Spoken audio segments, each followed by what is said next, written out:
আসসালামু আলাইকুম প্রিয় দর্শক, সবাই কেমন আছেন? চলে আসলাম এই মুহূর্তের সবচেয়ে গুরুত্বপূর্ণ আরো একটি আবহাওয়ার আপডেট নিয়ে।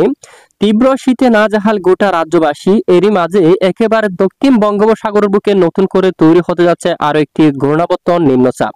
এই নিম্নচাপটি কতটা শক্তিশালী হতে পারে, কোন দিকে আঘাত করতে পারে, এই নিম্নচাপের প্রভাবে এই শীতকালের মাঝে বাংলাদেশের উপর কোনো ধরনের ঝড় বৃষ্টিপাতের সম্ভাবনা আছে কিনা জানিয়ে দেবো। এছাড়া আগামীকাল শনিবার 14ই ডিসেম্বর কেমন থাকবে দেশের উত্তরাঞ্চলের আবহাওয়া, কেমন থাকবে দক্ষিণাঞ্চলের আবহাওয়া, এছাড়া পশ্চিমবঙ্গ সহ উত্তরবঙ্গ, আসাম, ত্রিপুরা, বাংলাদেশের 64 জেলার আবহাওয়ার পরিস্থিতি কেমন থাকবে, কোন কোন জেলায় প্রচন্ড ঠান্ডা শীত অব্যাহত থাকবে, তাপমাত্রা কত ডিগ্রি সেলসিয়াসের ঘরে নামবে, সম্পূর্ণ বিস্তারিতভাবে আপনাদেরকে ডিটেলসে জানিয়ে দেওয়া হবে এই ভিডিওটির মাধ্যমে।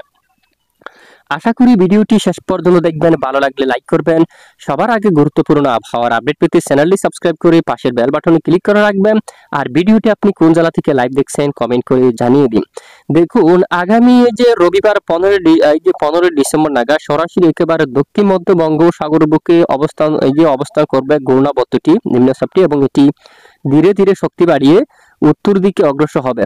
এবং দেখুন, মধ্য বঙ্গোপসাগর পর্যন্ত উত্তাল হতে পারে, এখানে প্রচন্ড মেঘ তৈরি হতে পারে, সঙ্গে মাঝারি থেকে ভারী বৃষ্টিপাত থাকতে পারে। বাতাসের গতিমাত্রা এখানে প্রায় 50 কিলোমিটার পর্যন্ত রয়েছে। এবং এই নিম্নচাপটি ধীরে ধীরে আরো কিছুটা উত্তর দিকে অগ্রসর হয়ে সরাসরি এখানে তামিলনাড়ুর উপকূলীয় অঞ্চলে আঘাত আনবে, যেখানে ঘূর্ণিঝড় পেঞ্জাল আঘাত আনছিল, ঠিক সেখানে আঘাত আনবে এবং ব্যাপক আকারে ঝড় বৃষ্টিপাত ঘটাবে। মাঝারি থেকে একেবারে ভারী বৃষ্টিপাত থাকার সম্ভাবনা কিন্তু রয়েছে। এবং বর্তমান আবহাওয়ার উপগ্রহ চিত্রের মধ্যে আমরা দেখতে পাচ্ছি ইতিমধ্যে বাংলাদেশের বেশ কিছু এলাকায় ব্যাপক আকারে এই যে উত্তরে কিছু কিছু এলাকায় আকাশ মেঘাচ্ছন্ন, এছাড়া বেশ কিছু এলাকায় আকাশ পরিষ্কার রয়েছে। এছাড়া দিকে একেবারে দক্ষিণ বঙ্গোপসাগরে ব্যাপক আকারে আকাশ মেঘাচ্ছন্ন। দেখুন, এখানে প্রচন্ড মেঘ তৈরি হচ্ছে এবং ধীরে ধীরে মেঘ কিন্তু বিভিন্ন স্থানে ছড়িয়ে যাচ্ছে। এখানে বঙ্গোপসাগরে প্রচন্ড আকারে মেঘের আনাগোনা শুরু হয়ে গেছে। এই ঘূর্ণাবর্তটি কিন্তু ধীরে ধীরে এখানে আন্দামান সাগর দিকে তৈরি হয়ে ধীরে ধীরে এখানে বঙ্গোপসাগরে প্রবেশ করবে। এবং এই ঘূর্ণাবর্তের ফলে এখানে বেশ কিছু এলাকায় প্রচন্ড মেঘ জমবে, সঙ্গে মাঝারি থেকে ভারী বৃষ্টিপাত ঘটাবে। এখান থেকে মেঘের অংশ ধীরে ধীরে কিছুটা বাঁক নিয়ে বাংলাদেশের উপরে কিছুটা প্রভাব কিন্তু ফেলতে পারে। তবে সেই মেঘ থেকে আপাতত বৃষ্টিপাত হওয়ার মতো পূর্বাভাস কিন্তু উঠে আসেনি। তারপর আমরা চলে যাচ্ছি বৃষ্টিবাহী মোডে, দেখিয়ে দেব কোনো ধরনের ঝড় বৃষ্টিপাতের সম্ভাবনা আছে কিনা। ইতিমধ্যে আমরা দেখতে পাচ্ছি বর্তমান আবহাওয়ার পরিস্থিতি, বেশ কিছু এলাকায় প্রচন্ড ঠান্ডা শীতের আমেজ কিন্তু রয়েছে এবং ঠান্ডা বাতাসে কিন্তু বয়ে গেছে, যার কথা অনেকদিন আগেও কিন্তু আমরা জানিয়েছিলাম। এবং ভোর সকালে রাত থেকে ভোর সকাল পর্যন্ত বেশ কিছু এলাকায় ঘন কুয়াশার চাদরে কিন্তু ঢাকা পড়ে। আজও উত্তরাঞ্চল সহ মধ্য অঞ্চল বেশ কিছু এলাকায় ঘন কুয়াশার চাদরে কিন্তু ঢাকা পড়বে। দেখুন, শনিবার 14 ডিসেম্বর নাগাদ বেশ কিছু এলাকায় কুয়াশার দাপট থাকতে পারে এবং সামান্য মেঘের আনাগোনা থাকতে পারে। দক্ষিণাঞ্চলের আবহাওয়ার পরিস্থিতি অনেকটাই কুয়াশাময় থাকতে পারে। খুলনা, তারপর এদিকে বরিশাল, পিরোজপুর, এদিকে মাদারীপুর এবং এদিকে দেখুন ফরিদপুর, সকল এলাকায় ধোঁয়াশাময় আকাশ অলরেডি বিরাজমান থাকবে। উত্তরাঞ্চলের আকাশ পরিষ্কার থাকতে পারে। এবং রবিবার 15 ডিসেম্বর আপডেটেও দেখতে পাচ্ছি বেশ কিছু এলাকায় আকাশ পরিষ্কার থাকতে পারে।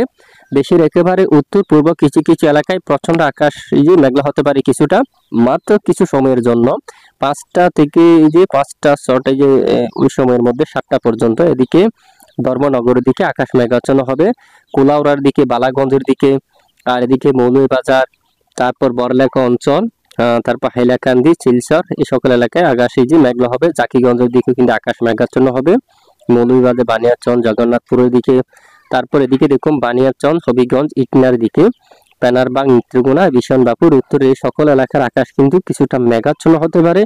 তবে দেখুন, আপাতত বৃষ্টিপাত হওয়ার মতো সম্ভাবনা কেউ দেখা যাচ্ছে না। একেবারে উত্তরাঞ্চলের আবহাওয়ার পরিস্থিতি যদি আমরা একটু দেখি, দেখুন একেবারে ময়মনসিংহ বিভাগের উপর দেখুন, ময়মনসিংহ, ত্রিশাল, জলকাত্র, সরিষাবাড়ি, জামালপুর, তারপর নালিতাবাড়ি, তারপর এদিকে দেখুন বাহাদুরবাদ, রাজীবপুর, গাইবান্ধা সহ সকল এলাকার আকাশ কিন্তু কিছুটা মেঘাচ্ছন্ন হতে পারে। এরপরে ধীরে ধীরে আবার মেঘ কেটে গিয়ে পরিষ্কার আকাশ থাকার সম্ভাবনা রয়েছে। আপাতত বৃষ্টিপাত হওয়ার মতো সম্ভাবনা নেই, দেশের কোথাও বৃষ্টিপাত হওয়ার কিন্তু সম্ভাবনা নেই। আমরা 3 থেকে 4 দিন লাইভ ট্রেক করে দেখতে পাচ্ছি যে মধ্য বঙ্গোপসাগরে ভারী মেঘ তৈরি হয়ে ভারী বৃষ্টিপাত কিন্তু ঘটাবে, এখানে ভারী বৃষ্টিপাত হবে। এছাড়া দেখুন বাংলাদেশের বেশ কিছু এলাকায় আকাশ পরিষ্কার থাকতে পারে। ধীরে ধীরে তাপমাত্রা পারতে কিন্তু অনেকটাই নামছে, অনেক এলাকায় প্রচন্ড ঠান্ডা শীত কিন্তু রয়েছে। আজ রাতেও বেশ কিছু এলাকায় ঠান্ডা শীতের আমেজ কিন্তু অনেকটাই বাড়বে। তাপমাত্রা অনেকটাই কিন্তু নেমে গেছে, আসুন আমরা দেখিনি তাপমাত্রা কত ডিগ্রি সেলসিয়াস করে নামছে। পশ্চিমবঙ্গের অনেক এলাকায় তাপমাত্রা কিন্তু একেবারে অনেকটাই নামছে।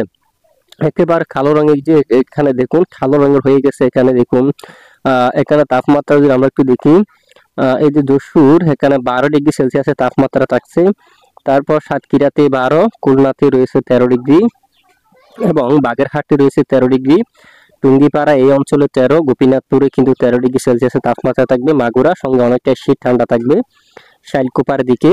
এখানে দেখুন, তারপর দামোহদা, মেহেরপুর, এখানে দেখুন আলমডাঙ্গা 12 ডিগ্রিতে, ব্রাহ্মণপাড়া, পাবনা সহ সকল এলাকায় এখানে 13 ডিগ্রি সেলসিয়াসের তাপমাত্রা থাকবে। লাইপুর, পুতিয়া এবং এদিকে রাজশাহী, মহাদেবপুর, এখানে মহানপুর অঞ্চল, নবাবগঞ্জ, গোমস্তাপুর সহ সকল এলাকায় দেখুন, এখানে অনেক এলাকায় দেখুন তাপমাত্রা 11 ডিগ্রি সেলসিয়াসের উপরে কিন্তু নামবে। বাংলাদেশ আবহাওয়া অধিদপ্তর থেকে অনেক এলাকায় 10 ডিগ্রি সেলসিয়াসও কিন্তু তাপমাত্রা রেকর্ড করা হয়েছে, যার কারণে ঠান্ডা শীতের আমেজ কিন্তু অনেকটা বৃদ্ধি পাচ্ছে এবং দেশের উপর বেশ কিছু এলাকায় প্রচন্ড ঠান্ডা শীতে কিন্তু প্রবেশ করে গেছে।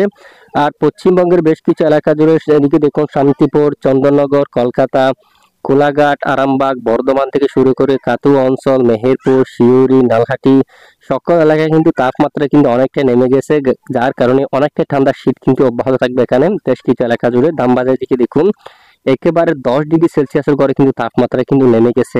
রাঞ্চি, দামবাগ, তারপর এদিকে জামশেদপুর, এই যে সকল এলাকায় কিন্তু একেবারে 10 ডিগ্রি সেলসিয়াসের ঘরে কিন্তু তাপমাত্রা কিন্তু নেমে গেছে, অনেকটা শীত ঠান্ডা কিন্তু অনুভব হবে এখানে বেশ কিছু এলাকায়। এবং এখানে অনেক এলাকার জন্য চরমভাবে সতর্কবার্তা কিন্তু তুলে ধরা হয়েছে। একেবারে দেখুন এখানে শুক্রবার 13 ডিসেম্বর রাতে এই সকল এলাকায় কিন্তু অনেকটা শীত থাকবে হালদিয়ার দিকে, তারপর জামশেদপুর, জিয়ানগর, মাজিদপুর, গোচাবা অঞ্চল, বারুইপুর, কলকাতার দিকে বিশেষ করে পশ্চিমবঙ্গের এই স্থানে হাইলাকান্দি, টাকি অঞ্চল, তারপর এদিকে দেখুন একেবারে উত্তর 24 পরগনার দিকে, ওদিকে নদিয়া, মুর্শিদাবাদ, বাংলাদেশের মেহেরপুর, পাবনা, রাজশাহী, এখানে সকল এলাকায় কিন্তু শীতের আমেজ অনেকটা বেশি থাকবে। এছাড়া দেশের উত্তরাঞ্চলীয় এবং চট্টগ্রাম বিভাগের কিছু কিছু এলাকায় অনেকটা শীতের আমেজ থাকবে। এবং আগামী যে 14 ডিসেম্বর মূলত শনিবার নাগাদ দেখুন কলকাতা, হালদিয়া সহ চন্দননগর, আরামবাগ, কোলাঘাট, শান্তিপুর, কাতুয়া, তারপর বর্ধমান, দুর্গাপুর, শিউরি, মেহেরপুর, নালহাটি সকল এলাকায় এখানে শীতের তীব্রতা কিন্তু অনেকটা বাড়বে, প্রচন্ড ঠান্ডা শীত কিন্তু অব্যাহত থাকবে।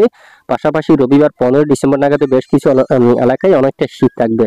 এবং আগামী 16-17 তারিখ থেকে দক্ষিণাঞ্চলে কিছুটা ব্যবসা গুমট গরম থাকতে পারে, আবহাওয়ার পরিস্থিতি কিছুটা গরম বাড়তে পারে দিনের সময়। চকুরিয়া, কক্সবাজার, কুতুবদিয়া, টেকনাফ, পুকিয়া, চেনমাটি, তানসি এলাকায়, রোয়াঙ্গাছড়ি, রাজস্থলী, বিলাইছড়ি, রাঙ্গামাটি এই সকল এলাকায় কিছুটা ব্যবসা ঘুমট আকার গরম থাকার সম্ভাবনা কিন্তু দেখা যাচ্ছে।